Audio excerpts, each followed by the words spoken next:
எல்லாருக்கும் வணக்கம்.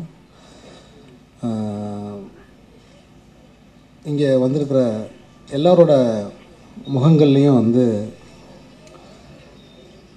இயக்குனர் திரு தினந்தோறும் நாகராஜ் அவர்கள் வெற்றி பெறணும் அப்படிங்கிற ஒரு பிரார்த்தனை இருக்கிறத என்னால் பார்க்க முடியுது. அவர் ஜெயிக்கணும் அப்படின்னு எல்லாருமே ஆத்மார்த்தமாக விரும்புகிறாங்க. அதுக்கு காரணம் அவருடைய அந்த முதல் படைப்பு தினந்தோறும். அந்த படத்தை பார்த்துட்டு நான் 96, 97 நினைக்கிறேன். அப்போ அந்த சாய் நகரில் அவரோட வீட்டுக்கு நான் போனேன் தேடி. அப்போ நான் அசிஸ்டன்ட் டைரக்டர். வீட்டுக்கு தேடி போய் ஒரு பெரிய லெட்டர்லாம் எழுதிட்டு போய் அவரை போய் பார்த்து அவர்கிட்ட நான் அந்த லெட்டர்லாம் கொடுத்தேன். நான் அந்த படத்தில் கதாநாயகி ஒரு அம்மி கல்லில் அம்மியை அரைப்பாங்க. அப்படி அரைக்கும்போது அவளோட அந்த இடுப்பு பகுதியை டோட்டலாக க்ளோஸ் பண்ணியிருப்பாங்க. இப்படி மேலெல்லாம் ஏற்றி விட்டு இப்படி க்ளோஸ் பண்ணியிருப்பாங்க. நான் இதை பார்த்தேன். என்னடா அது இந்த அளவுக்கு மேலே எடுத்து பின்னெல்லாம் எடுத்து வச்சு போட்டுக்கிட்டு அவங்க அந்த அம்மி அரைச்சிக்கிட்டு இருப்பாங்க வச்சு. இதை பர்பஸாகவே ஒரு டைரக்டர் பண்ணியிருக்காரு. நான் அவர்கிட்ட கேட்டேன், சார் அம்மி அரைக்கும் போது கூட ஒரு கேஷுவலாக இருக்கக்கூடாதா, எதுக்கு இந்த அளவுக்கு பண்ணியிருக்கீங்கன்னு. இல்லை, நம்ம வீட்டில் அக்கா தங்கச்சியெல்லாம் உட்காந்து அம்மி அரைக்கும் போது அப்படி தான் அரைப்பாங்க. ஸோ என்னோடய கதாநாயகி இப்படி அரைக்கும்போது அம்மி அரைக்கும்போது அந்த இடத்துல அது தேவையில்லைன்னு நான் நினச்சேன். அதை நான் பர்பஸாக தான் செஞ்சேன்னு. இந்த படத்தை நான் பார்த்தேன், மத்தாப்பு படத்தை. அன்னைக்கு அவர்கிட்ட என்ன கட்ஸ் இருந்துச்சோ அதே கட்ஸ் இந்த படத்தில் இருக்குது. அவர் அன்னைக்கு எந்த அளவுக்கு நேர்மையாக இருந்தாரோ அந்த அளவுக்கு இந்த படத்தில் ஒரு நேர்மையாக இருக்கார். ரொம்ப ஒரு டீசெண்டான ஃபிலிமாக இந்த படத்தை அவர் பண்ணியிருக்காரு. அது இல்லாமல் ஜெயன் இந்த படத்தோட அறிமுக கதாநாயகன். அந்த பையன் இதுக்கு முன்னாடி சினிமா பற்றி எந்த இதுவும் இல்லை அப்படின்னு நான் கேள்விப்பட்டேன். பட் இந்த படத்தில் ஒரு ட்ரெயின்டு ஆர்டிஸ்ட்டாக நல்லா நடிக்கக்கூடிய ஒரு நடிகனாக இயக்குனர் கொண்டு வந்திருக்காரு. அதே மாதிரி இந்த படத்தோட தயாரிப்பாளர் ஒரு புது தயாரிப்பாளர் சுடலைக்கன் ராஜா. இந்த படம் மிகப்பெரிய வெற்றி அடைகிறதுக்கு உங்களை மாதிரி நானும் என்னோடய பிரார்த்தனைகளை தெரிவிச்சுக்கிறேன். நன்றி, வணக்கம். மத்தாப்பு இந்த படத்தில் நான் 3 பாடல்கள் எழுதியிருக்கேன். அதில் 2 பாட்டு நீங்கள் பார்த்தீங்க, அந்த சுட சுட பாட்டும் நில் நில் நிலவென்ற பாட்டும். நான் உதவி இயக்குனராக வேலை செஞ்சுட்டு இருந்த காலகட்டத்தில் தினந்தோறும் படம் ரிலீஸ் ஆச்சு. உதயம் தேட்டரில் நண்பர்கள் நிறைய உதவி இயக்குனர்கள்லாம் சேர்ந்து அந்த படத்தை பார்த்தோம். தமிழ் சினிமாவில் ஒரு புதிய அலை வீச ஆரம்பித்திருக்கிறது என்பதை போல் அந்த காலகட்டத்துக்கு அந்த படம் அவ்வளோ இயல்பாக, அவ்வளோ யதார்த்தமாக, ஒரு பக்கத்து வீட்டில் நடக்கிற கதையை பார்க்குற மாதிரி அவ்வளோ பிடிச்சிருந்துச்சு அந்த படம். அந்த காலத்தில் நாங்கள் அடிக்கடி நண்பர் அஜயன் பாலாவோட அறைக்கு போவோம். காதல் படத்தில் பரத் ஒரு மேன்ஷனில் தங்கியிருப்பார் இல்லைங்களா, அந்த மேன்ஷனில் அதே ரூமில் தான் அஜயன் பாலா தங்கியிருந்தார், பால் சுகந்தி மேன்ஷன். நான் ஒரு ஓட்ட சைக்கிள் வச்சுருப்பேன். தினமும் காலையில் போயிட்டு அஜயன் பாலா இருந்தாலும் இல்லைனாலும் அவர் ரூம் மேலே ஆணியில் சாவி இருக்கும், அதை ஒழிச்சு வச்சுருப்பார். அந்த சாவி எடுத்துகிட்டு நான் புத்தகம் படிச்சுட்டு அப்படி படங்கள் பார்த்துட்டு இருப்போம். அப்போது ஒரு நாள் அஜயன் பாலா இந்த மாதிரி தினந்தோறும் நாகராஜா பார்க்க போகிறேன், நீங்கள் வரீங்களான்னு. எனக்கு ரொம்ப பிடிச்ச இயக்குனருங்க, நானும் வரேன் அப்படின்னா அறிமுகப்படுத்துகிறேன் வாங்கன்னு கூப்பிட்டு போனார். அவர் ஆகாயம் தானே சார், முரளி வச்சு ஆகாயம்னு ஒரு படம். சூப்பர் குட் ஆஃபீஸ் மாடியில், சூப்பர் குட் ஆஃபீஸோட பக்கத்தில் மாடியில் ஆஃபீஸ். அஜயன் பாலா கூட்டு போயிட்டு இந்த மாதிரி பாலமேந்திர சைட் அசிஸ்டண்ட்டாக இருக்கார் முத்துக்குமார், நல்லா கவிதை எழுதுவார் அப்படின்னு அறிமுகப்படுத்தினார். அறிமுகப்படுத்தணுன்னா அவர் கேட்ட முதல் கேள்வி, நீங்கள் பாட்டு எழுதுவீங்களான்னாரு. நான் சொன்னேன், அரியமதி அண்ணங்கிட்ட நான் பாடலாம் எழுத பயிற்சி எடுத்திருக்கேன் அப்படின்னு. அடுத்த வாரம் திங்கக்கிழமை வாங்க, ராஜா சார் தான் நம்ம படத்துக்கு மியூசிக், நான் கூப்பிட்டு போகிறேன், நீங்கள் பாட்டு எழுதுறீங்க. அவர் இல்லை வேணாம், புது கவிஞர் வேணான்னு மறுத்தாலும் இவன் என் மச்சான் என் ஊர்லேருந்து என் ரூமில் தான் தங்கியிருக்கான், நீங்கள் கண்டிப்பாக கொடுத்தே ஆகணும், சண்டை போட்டு வாங்கி கொடுக்குறேன் அப்படின்னு சொன்னார். திரும்ப நான் அவர்கிட்ட வாய்ப்புலாம் கேட்கல, சும்மா எனக்கு பிடிச்ச இயக்குனர்னு பார்க்க தான் போயிருந்தேன். அதற்கு பிறகு பல காலங்களில் சாலிகிராமம் வீதிகளில் தன்னந்தனியாக நின்றுட்டு இருக்கிறத பார்க்கும்போதெல்லாம் ஒரு கோபமும் ஒரு வருத்தமும் எனக்கு ஏற்படும். எனக்கு ரொம்ப நெருங்கிய நண்பர்கள் படம் எடுக்கும்போதெல்லாம் ஒரு வசனத்துக்கு நான் சிபாரிசு பண்ணுவேன். அப்படி மனதோடு மழைக்காலம்லாம் ஒரு வசனம் எழுதினார். சிலர்கிட்ட கதையும் சொல்ல வைப்பேன். இந்த மத்தாப்பு வரும்போது சொன்னார், மீண்டும் வந்திருக்கேன் ஜி, மீண்டும் வந்திருக்கேன் அப்படின்னு சொன்னார். இந்த மத்தாப்பை பொறுத்த வரைக்கும் 3 பாடல்கள் என்னுடைய அலுவலகத்தில் உட்காந்து நேரடியாக அவரும் நானும் எழுதணும்.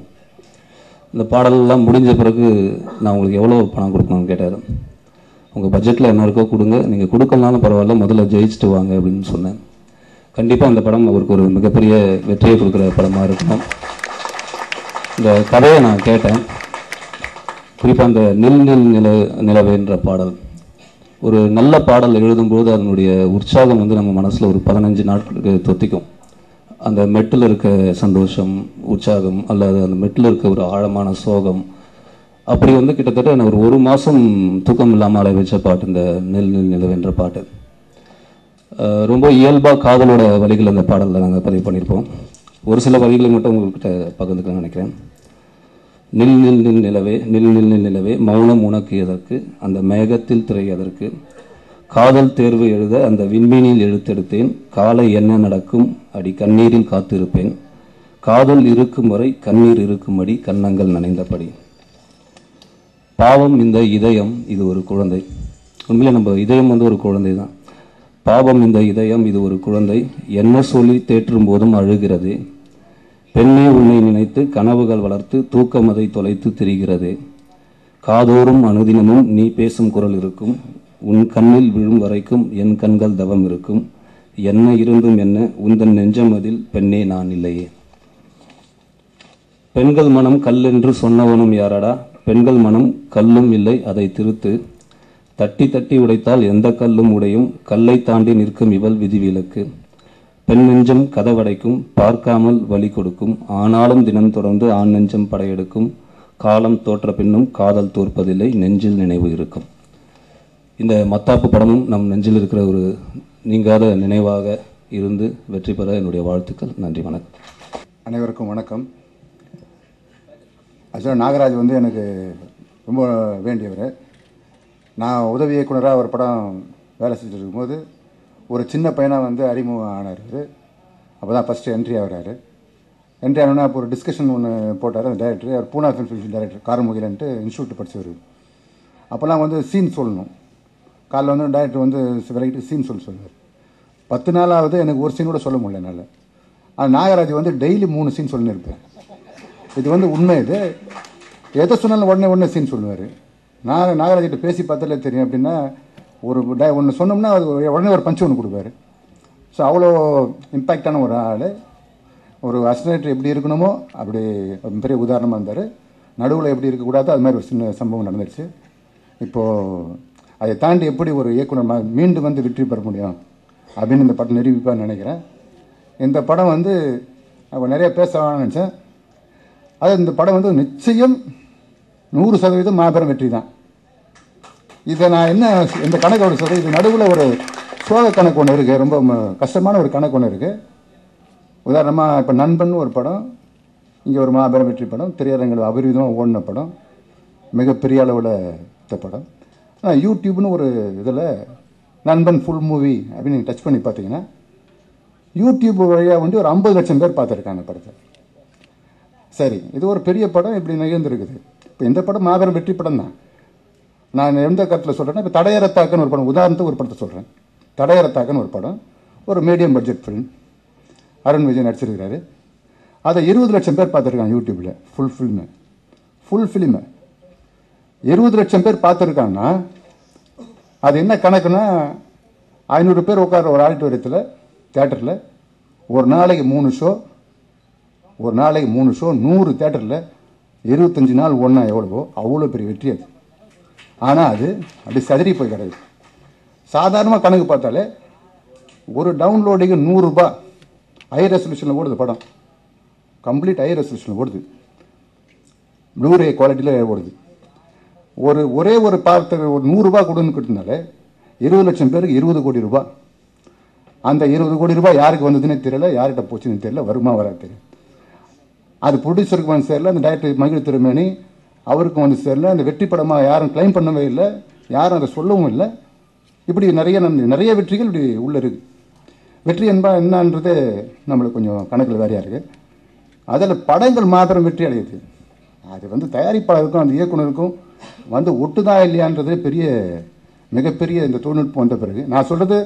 இப்போ இது யூடியூப்ன்றது ரெஜிஸ்டர்டு ஒரு பாடி. அது இது தாண்டி 30pcடியோ இல்லை 30pc.com திருட்டுத்தனமாக பார்க்குறவங்க நிறைய பேர். இது ஒரு ரெஜிஸ்டர்ட் பாடி, ஒரு எக்ஸிபிட்டிங் மீடியா. அது இந்த மீடியா வழியாக இவ்வளோ 20 லட்சம் பேர் தடையறத்தாக பார்த்துருக்கேன். நிறைய படங்கள் நீங்கள் எடுத்து பாருங்கள். இப்போ நைட்டு போய் பார்த்தீங்கனாலே தெரியும். இவ்வளோ ஒரு மிகப்பெரிய அப்போ நிறைய படம் வெற்றி படம் தான். நான் இப்போ ரிலீஸ் ஆக போகிற வேலை செய்கிற படம் முதற்கொண்டு நிச்சயம் எனக்கு தெரியாதான் வெற்றி படம் தான். அது நம்ம கைக்கு வருதா போதா அப்படின்ற இடம் தான் ஒரு இது இருக்குது. இதை ஆலோசிக்க வேண்டிய ஒரு கூட்டமாக இதை கருதி இந்த மத்தாப்பு பட நிகழ்ச்சியின் போது இதை நினைவுக்கு வந்து விடைபெறும். நன்றி. எல்லாருக்கும் வணக்கம். எனக்கு சான்ஸ் கொடுத்த ப்ரொடியூசருக்கும் டைரக்டருக்கும் நான் ரொம்ப நன்றி கடன் பட்டிருக்கேன்.